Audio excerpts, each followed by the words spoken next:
Pourquoi ne pas préférer être un imbécile heureux? La réponse, elle est simple.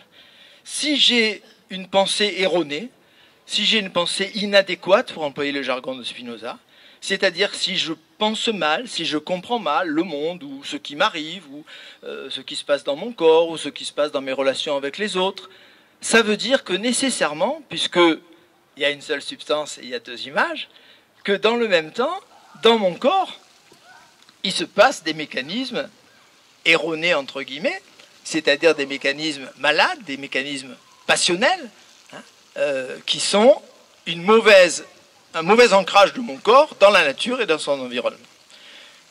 Donc, rendre nos pensées plus adéquates, chez Spinoza, et c'est tout à fait unique en philosophie, cette idée-là, peut-être pas dans certaines sagesses, mais en philosophie, c'est quasiment unique, rendre nos pensées plus conformes, plus adéquates à la réalité, c'est mettre notre corps en harmonie avec la nature, avec la réalité.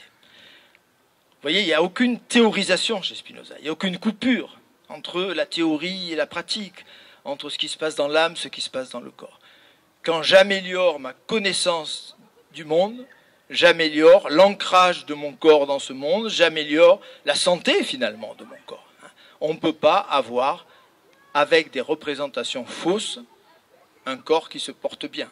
C'est tout à fait impossible pour Spinoza.